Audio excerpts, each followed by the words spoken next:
السلام عليكم ورحمة الله وبركاته. ازيكم عاملين ايه؟ يا رب تكونوا بخير. كل عام وانتم بخير، وسعادة وكل حاجة حلوة ان شاء الله. احنا اليومين دول بنجهز طبعا البرسيم. الناس تبدأ تبدأ البرسيم بعد الرز، يعني شايفين ده قش الرز، مكان قش الرز، ارض الرز. شايفين المكان ده كله، بسم الله ما شاء الله. حاليا بنبدأ نجهز البرسيم عشان خاطر المواشي والزبدة بقى اللي هي بتاع الطوبة الحلوة اللي انتوا بتحبوها الخضرة دي، بتيجي من خلال كده. يعني الخضرة بتبدأ تدخل على للمواشي، تبدأ الزبدة تخضر، تبدأ الناس تستطعم الزبدة البلدي المظبوطة يعني. شايفين ده لسه في ناس طبعا عملت، يعني انتوا طبعا التليفون مش هيجيب، مش فيه الزوم اللي هي الكاملة ان هو يجيب لكم المساحة اللي انتوا تشوفوها. بس الارض الخضراء، اي ارض خضراء تلاقوها موجودة دلوقتي هي فيها برسيم مبدورة. انما احنا لسه بنجهز اهو، شايفين حتى لسه في ولعة في الارض. ان شاء الله ممكن بكره او بعد بكره على طول هنحط البرسيم باذن الله.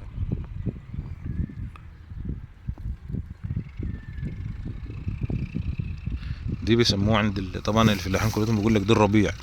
شوف احنا امتى، يعني احنا الربيع بالنسبه للمواشي في الاكل وفي العلف بتاعهم يعني، اسمه الربيع. الناس كلها بتستنى الفتره دي ليه؟ ما شاء الله يعني الخضره. عليكم السلام حبيبي. الخضره بتزود معاهم اللبن، وبتزود الدسم الكامل، وبيبقى الدسم كامل في اللبن. مع طبعا برضه، بس الايام دي غير الايام القديمه اللي بتاعت يعني الناس القديمه اللي كانت تعرف بس مثلا برسيم في الشتاء من غير اي حاجه ناشفه معاهم. انما حاليا الناشف على طول موجود، الصبح ناشف وبالليل ناشف. والفتره اللي هي من بعد الساعه 10 الصبح لعند مثلا العصر دي بتبقى برسيم معروفه يعني. فما شاء الله ربنا يسهل الحال. الناس بتجهز للقمح. في أراضي بتتعمل قمح، وفي أراضي بتتعمل برسيم. في ناس تعمل بنجر، يعني الموسم ده في بنجر، فيه اللهم صل على النبي اللي هو الفول. في الفول برضو الأيام ده هينزرع فول. طبعا هتزرع بصل، هتزرع مش عارف ايه كده يعني، مع في الفترة بتاعت الشتاء بيبقى فيها الخير كتير ما شاء الله.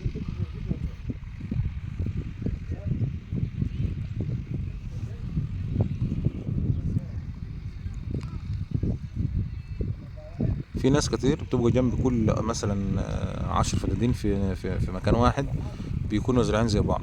يعني 10 فدادين برسيم، 10 فدادين غلة، 10 فدادين فول كده يعني. الناس بتنوع يعني. اهم حاجه ان كل ما يكونش حاجه واحده. حتى وزاره الزراعه بقت عامله قوانين صارمه للموضوع ده، اللي بيخالف بيدفع فلوس. لازم تريح الارض. هو اصلا المفروض الفلاح عارف ان الارض لازم ترتاح، يعني في لازم في زراعات بتخلي الارض تشد شويه، بتبقى كويسه، بتعلى في الخصوبه بتاعتها. غير ما مثلا كل سنه نفس الموضوع، يعني مثلا برسيم ورز، برسيم ورز، برسيم ورز. تبص تلاقي الارض تبدا تسجع منك، تبدا هي اللي ما تبقاش حلوه في الزراعه. انما مثلا الناس زرع زي الغله، زي الذره، زي القطن، زي الفول الصويا، يعني لازم ينوع عشان خاطر الارض تاخد راحتها، يفتح مسام الارض، الارض تبقى كويسه في الزراعه يعني. والله المستعان، ربنا يرزق الجميع ويعين الكل يعني ان شاء الله، لان برضه مصاريف. مش عارف انتوا شايفين معايا الاراضي من هناك بعيد كده، فيه جش معمول، وفيه تبن معمول، وفي ناس كتير. الناس شغاله اليومين دول اصلا، يومين الحصاد، فكل الناس شغاله ما شاء الله عليهم، ربنا يرزق الجميع. بس على قد ما كده، بس الفلاح ارتاح عن الاول كتير، يعني ارتاح في الشغل، لان الالات الزراعيه ما شاء الله يعني حلوه خالص. حتى موضوع انك الجش الاول كان بيتساب يعني السنين اللي فاتت كنت تبص تلاقي السمة في الفتره دي هنا. الفتره دي كنت تبص تلاقي الدخانه ماليه الدنيا خالص من كتر الولع في الاراضي. ما شاء الله من ساعة موضوع القش ما بقى يتلم ويتباع واللي يروح مزارع والناس تدرسه للمواشي، الناس ما شاء الله يعني عد الجش تقريبا الفدان ب5000 او ب6000. يعني حاجة احسن من الاول كتير. ما عادش فيه لا خرم اوزون ولا الكلام ده كله. بدأت كمية التلوث اللي كانت موجودة الأول ما حتى يمكن تقريبا السحابة اللي كانت بتبقى في القاهرة دايما دي راحت تقريبا يعني. طبعا بتوع القاهرة يفيدونا إن هي لسه بتبقى موجودة ولا لأ، بس أنا متأكد إن هي راحت. لأن ما عادش ولعة، ما عادش. طبعا الحكومة ما شاء الله عليهم يعني. دي استفادة وحلوة، وبدأت الناس تشتغل منها، والناس حتى بتاخدها في البيت يعني. كل الناس حتى لو ممكن أوريكم فين التبن اللي محطوط هناك ده كله. هناك اهو، شايفين التبن اللي عند الشجر اللي بعد الشجر دون والكوم اهون، ده كله جش. لو بصينا ورا هناك كده عند العمود اللي هناك على هناك هناك خالص، دي موقع برضه جش ببدرس، وفي كذا موقع يعني لو التليفون ينفع كنت جبته لكم.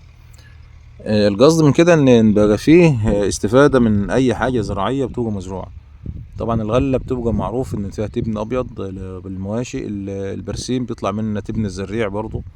حتى فول الصويا ما شاء الله بيبيع التبن بتاعه برضه مفيد للمواشي.